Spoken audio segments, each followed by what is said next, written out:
The late afternoon sun cast long shadows across Sarah Miller's garden, where she had spent countless hours nurturing every plant and flower since her daughter Emily's disappearance 3 years ago. The garden had become her sanctuary, a place where memories bloomed alongside the roses and lilies that Emily had helped plant. But on this ordinary Tuesday, everything changed because of a small white rabbit. Sarah first noticed the creature's persistent digging while she was pruning her hydrangeas. The rabbit, unlike the usual garden visitors that came for quick nibbles of lettuce and carrots, seemed possessed by an inexplicable determination. Its tiny paws worked frantically at the soil near the old oak tree, where Sarah had never planted anything. "Shoo!" she called out half-heartedly, but the rabbit continued its mission, undeterred by her presence. Something about its intensity made Sarah pause, pruning shears still in hand. The rabbit's white fur was tinged with brown from the earth it displaced, its movements growing more urgent with each passing minute. As Sarah approached, the rabbit dug deeper, and that's when she saw something glinting in the disturbed soil. Her heart skipped a beat. Buried beneath years of accumulated earth was a small metal box, its surface corroded by time and elements. With trembling hands, Sarah knelt in the dirt. The rabbit hopped back a few feet but didn't flee, its pink nose twitching as it watched her. The box was stuck firmly in the ground, its edges caught in a web of roots that had grown around it over the years. Sarah's fingers worked carefully, trying to free it without causing damage. When she finally pulled it free, her breathing was shallow, and her gardening gloves were caked with mud. The box was smaller than she'd initially thought, about the size of a paperback book. It had once been painted blue, but most of the color had flaked away, leaving behind a patina of rust and age. Sarah glanced at the rabbit, still watching her intently, before turning her attention back to the box. The lid was sealed shut, but after some gentle pressure, it creaked open. Inside, protected from the elements, lay a collection of items that made her gasp. A bundle of letters tied with a faded ribbon, a small velvet pouch, and a photograph she had never seen before. The photograph showed a young couple standing in front of this very house, but decades earlier. The woman's face struck Sarah like a physical blow. She was the spitting image of Emily. But this photo had to be at least 50 years old, long before Emily was born. On the back, written in elegant script, were the words, "Margaret and James, 1973. The secret stays with us." Sarah's hands shook as she opened the first letter. The paper was delicate, threatening to crumble at her touch. As she began to read, her eyes widened, and tears began to fall freely down her cheeks. The letter spoke of a hidden truth, a family secret that had been buried not just in the ground, but in time itself. "My dearest Margaret," the letter began, "if you're reading this, then you've finally found the courage to dig up the past. What I'm about to tell you will change everything you thought you knew about your family." The rabbit moved closer, settling next to Sarah as she read letter after letter, each one revealing another piece of a puzzle she never knew existed. The story that emerged was one of love, sacrifice, and a connection to her missing daughter that she could never have imagined. As the sun began to set, casting an orange glow across the garden, Sarah realized that her simple afternoon of gardening had turned into something far more profound. The rabbit, having completed its mysterious mission, remained by her side, as if ensuring she understood the magnitude of its discovery. The velvet pouch contained a single key, its brass surface etched with numbers that Sarah recognized immediately. They matched the mysterious sequence that Emily had been obsessed with in the months before she disappeared. But now, reading these letters, Sarah understood that those numbers weren't random at all. They were coordinates, leading to something that both Margaret and Emily had been trying to protect. Sarah looked at the rabbit, its white fur now golden in the setting sun. "Thank you," she whispered, though she felt foolish talking to an animal. But as she spoke those words, the rabbit's ears twitched, and its dark eyes seemed to hold a wisdom that transcended its simple nature. This was just the beginning. Sarah knew that what she held in her hands was more than just a box of old memories. It was a map to understanding her daughter's disappearance, and possibly to finding her. The rabbit had unearthed not just a box, but the first thread of a mystery that had spanned generations. As darkness began to fall, Sarah carefully gathered the box and its contents, her mind racing with questions. The rabbit watched her stand, and then, with one final look, hopped away into the gathering dusk, leaving Sarah alone with a truth that would change everything she thought she knew about her family, her home, and her missing daughter. Inside her kitchen, Sarah spread the contents of the box across her worn oak table, the same table where Emily used to do her homework. The letters, arranged chronologically by their yellowed postmarks, told a story that made her hands tremble as she read each one carefully. Margaret, she discovered, had lived in this house during the early 1970s. Like Emily, she had been 19 when she uncovered a truth about her family that changed everything. The letters, written by James Days, revealed a complex web of family secrets centered around an old inheritance and a missing child, Margaret's younger sister, Rose. Sarah's heart nearly stopped when she read the description of Rose's disappearance. The parallels to Emily were uncanny. Both girls had been obsessed with family history in the months before they vanished. Both had filled notebooks with cryptic numbers, and both had spent countless hours in the garden, as if searching for something.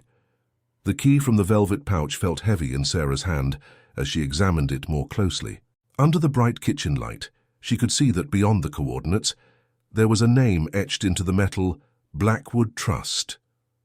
Sarah recognized it immediately. It was the name of the local bank that had stood in the town centre for generations. With trembling fingers, Sarah reached for her phone and dialed the number for her sister, Claire, who had worked at Blackwood Trust for over 2 decades. Despite the late hour, Claire answered on the second ring. Sarah. "What's wrong?" Claire's voice was thick with sleep. "I need your help," Sarah said, her words tumbling out as she explained about the box, the letters, and the key. "Claire, the coordinates on this key. They match the numbers Emily was writing everywhere before she disappeared." There was a long pause on the other end of the line. When Claire finally spoke, her voice was different, cautious. "Sarah, you need to come to the bank first thing tomorrow morning. There's something I should have told you a long time ago." That night, Sarah barely slept. She pored over the letters repeatedly, piecing together the story of Margaret and Rose. According to James's letters, Rose had discovered something about their family's connection to the Blackwood Trust, something that made her start asking dangerous questions. Then, one day, she simply vanished. Margaret had spent years searching for her sister, following a trail of clues that led her in circles. The final letter, dated 1975, contained James's desperate plea. "My darling Margaret, you must stop looking. What happened to Rose isn't your fault. Some secrets are buried for a reason. Please, for your own safety, let it go." But Margaret hadn't let it go.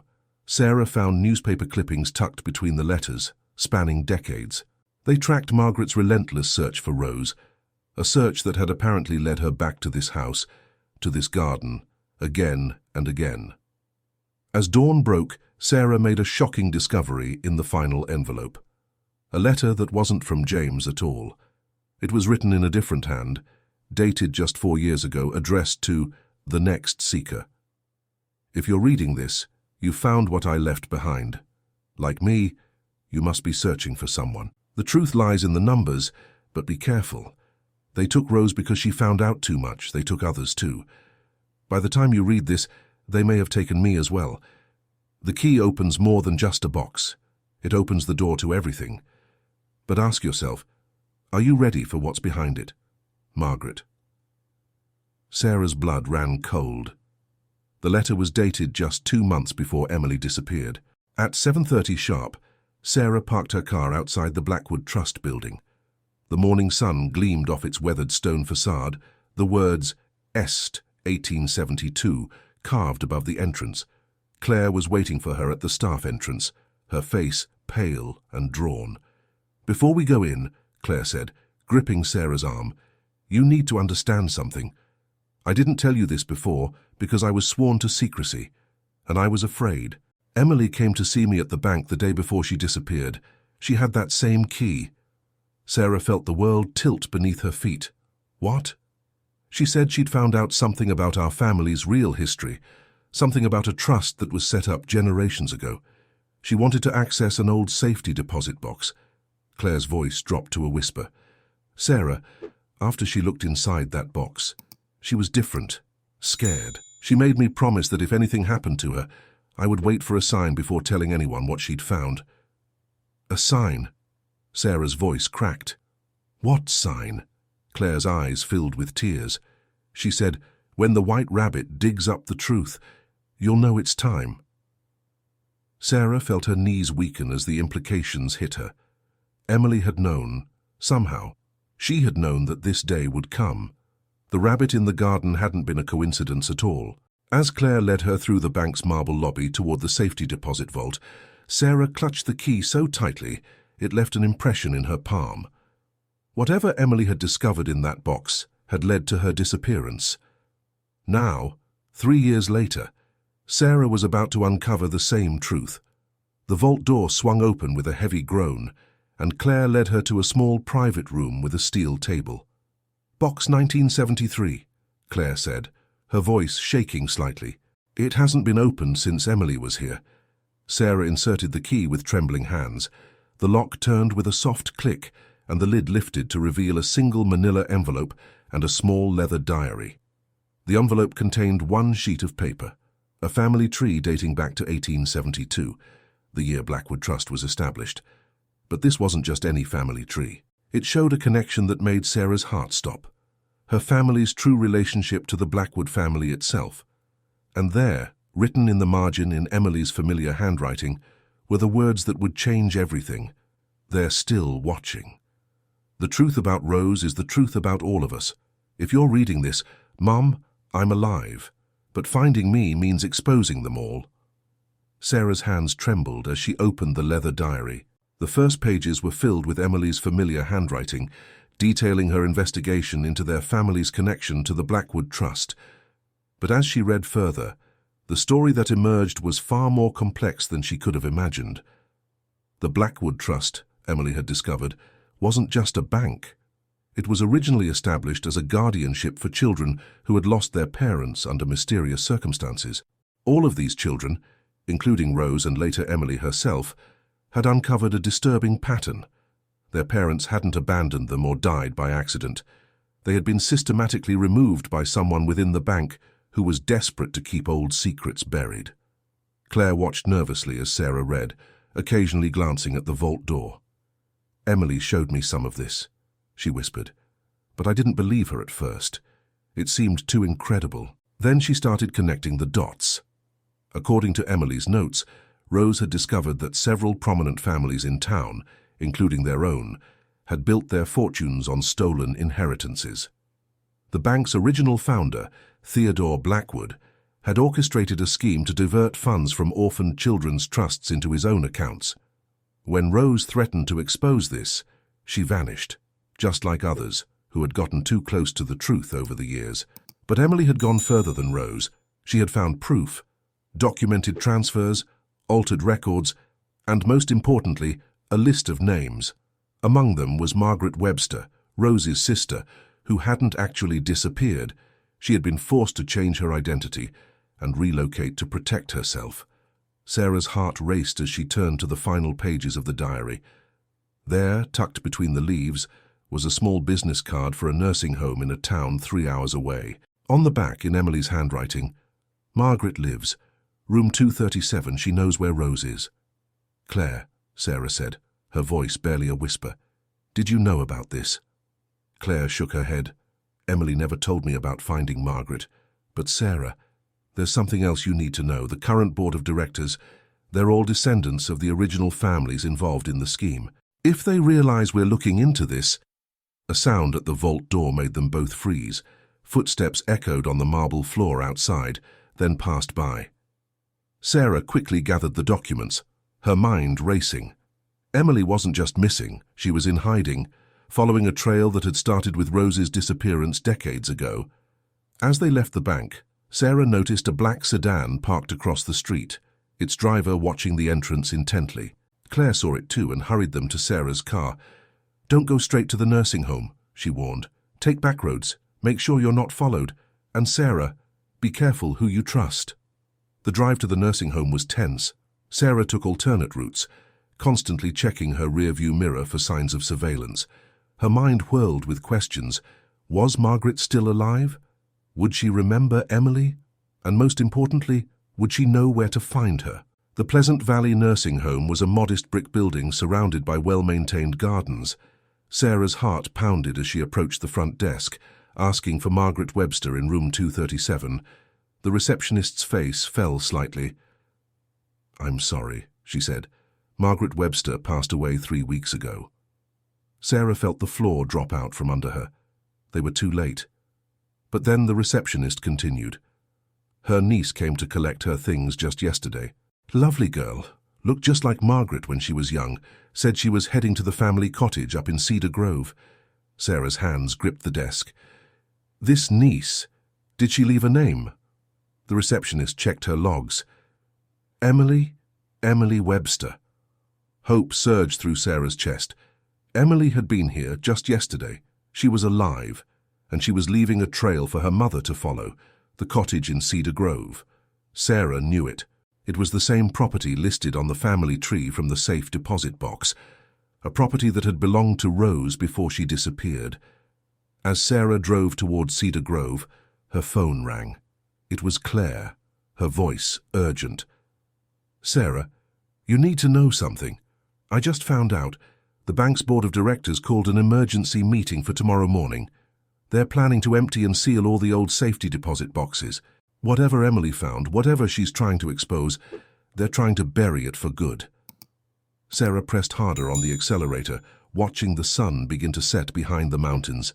She was close now, close to finding Emily, close to uncovering the truth about Rose, and close to exposing a decades-old secret that had torn multiple families apart. What she didn't know was that someone else was also heading to Cedar Grove, someone who had been watching and waiting for this moment for a very long time. As darkness fell, 2 sets of headlights wound their way up the mountain road, one pursuing the other, both racing toward a confrontation that would finally bring the truth to light. The cottage appeared through the trees as Sarah navigated the final bend in the road, its weathered clapboard siding painted orange by the setting sun. Her headlights caught a flash of white near the front porch. The rabbit, improbably, was there waiting.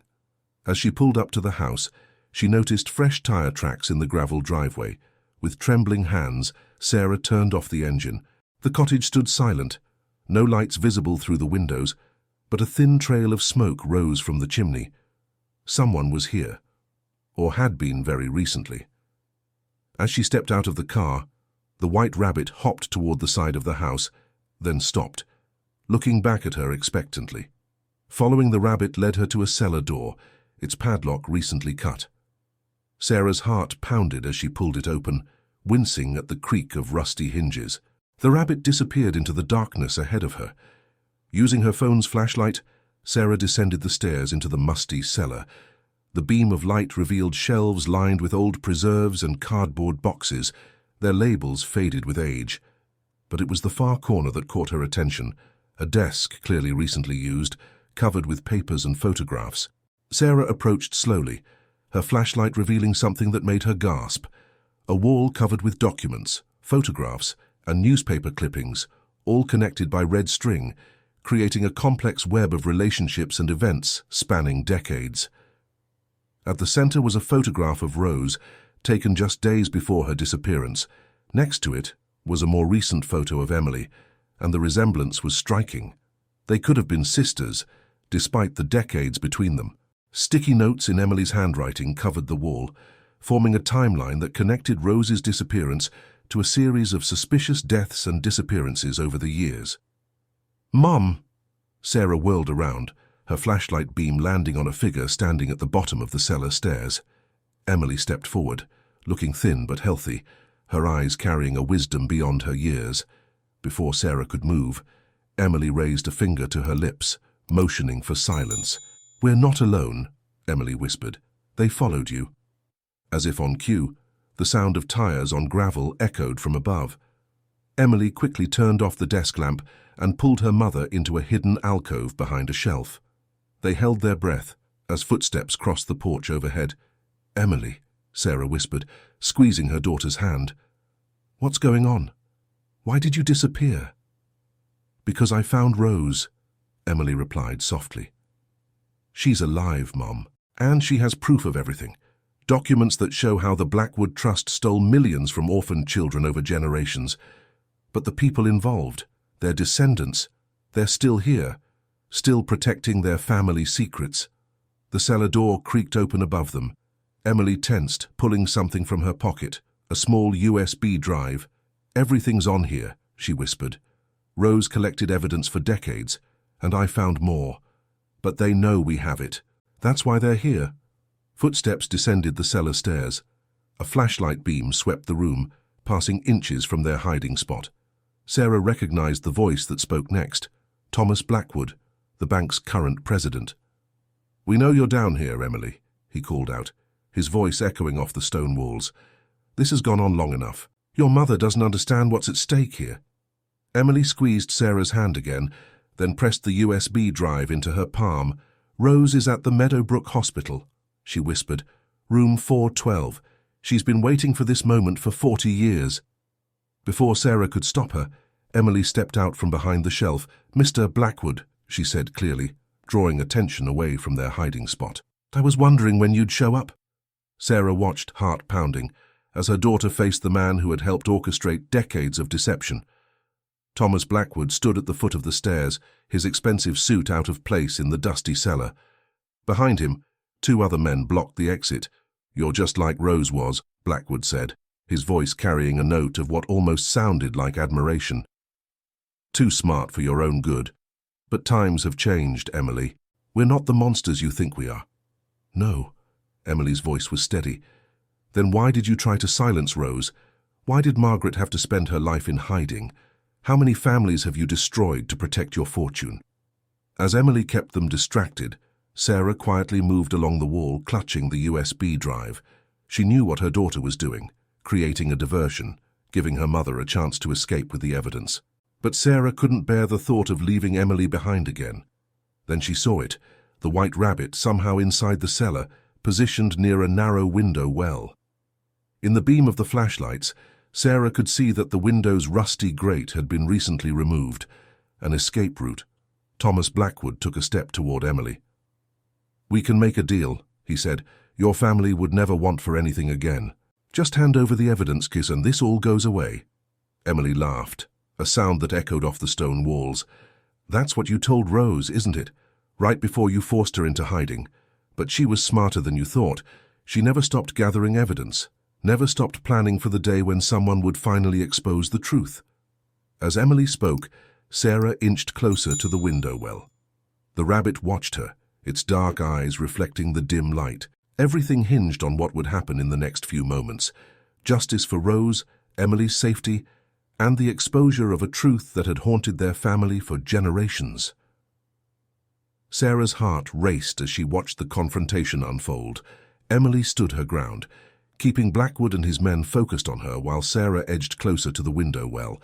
The white rabbit had disappeared, but the escape route remained clear, a narrow opening that led to the garden above. "You know what I don't understand, Mr. Blackwood?" Emily's voice was calm, measured. "Why keep protecting a secret that's 3 generations old? The original perpetrators are long gone." Blackwood's flashlight beam settled on Emily's face. "Because some truths can destroy more than just reputations, Emily. Think of all the families in town who built their lives on the bank's foundation. The businesses, the charities, the scholarships, all funded by Blackwood Trust. Built on stolen money," Emily countered, "from orphaned children who had no one to protect them." Sarah reached the window well, her fingers finding the cold metal of the ladder rungs. But she couldn't leave, not without Emily.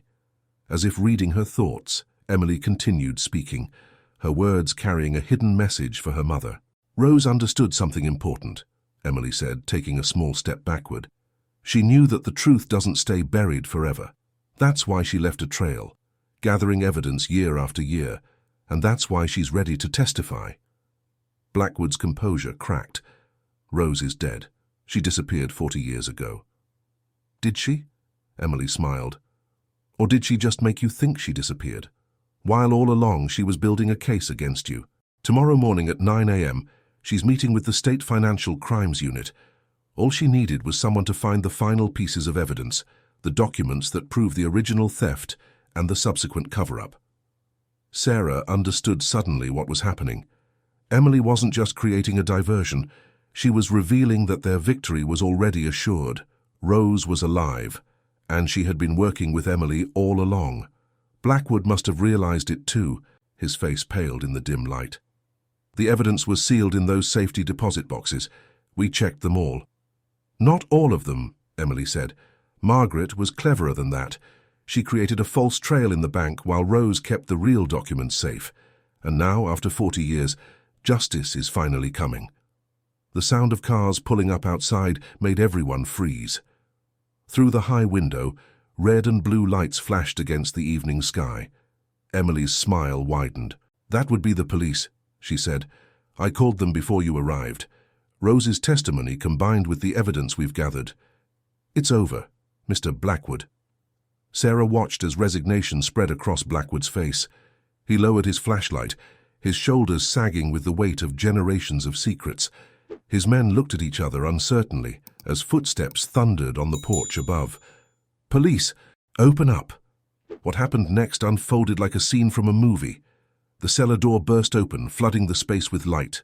Police officers poured down the stairs, their weapons drawn. Blackwood and his men raised their hands, offering no resistance. They knew the game was over. As the police led them away, Emily finally rushed to her mother's arms. They held each other tightly. 3 years of separation dissolving in tears and whispered apologies. "I'm so sorry I couldn't tell you," Emily sobbed. "But we had to make them think I'd disappeared just like Rose. It was the only way to get them to let their guard down." The next morning, Sarah and Emily sat in a private room at Meadowbrook Hospital. Rose, now in her 60s but still sharp-eyed and determined, held their hands as she explained everything. How she had discovered the truth about the stolen inheritances as a teenager, how she had faked her disappearance to gather evidence safely, how Margaret had helped her over the years, leaving clues for the next person brave enough to seek the truth. "But why Emily?" Sarah asked. "How did she get involved?" Rose smiled, the expression remarkably similar to Emily's. "Because she found Margaret's letters on her own, just like I did all those years ago. When she came to me with questions, I knew she had the courage to help finish what I started." "The white rabbit," Sarah said suddenly. "Was that—" "A sign," Emily finished. "Rose kept them as pets. When I knew it was time to contact you, I left one in the garden. I knew it would lead you to the box I buried there, the first piece of the puzzle." As the morning sun streamed through the hospital window, Sarah looked at her daughter with new eyes. Emily had never been missing. She had been continuing a fight for justice that had spanned generations. The rabbit had led Sarah not just to the truth about her daughter, but to the culmination of a 40-year journey toward justice. In the end, the Blackwood Trust scandal made headlines, but not in the way Thomas Blackwood had feared. The stolen funds were traced and repaid to the descendants of the original victims. The bank was restructured under new leadership, dedicated to transparency and restitution, and in Sarah's garden, where it all began, a family of white rabbits made their home beneath the old oak tree. They remained there as living reminders that the truth, no matter how deeply buried, finds its way to the light, carried forward by those brave enough to dig for it. Rose, finally free from hiding, moved into a small house nearby. She, Sarah, and Emily often sat in the garden together, watching the rabbits play as they shared stories of their intertwined paths toward justice. The garden, once a place of sorrow for Sarah, became a symbol of healing and reunion, where 3 generations of women found their way back to each other through courage, perseverance, and an unexpected trail of clues left by a mysterious white rabbit. Thank you for joining me on this journey into the world of captivating stories. I trust you found today's narrative as engaging as I did.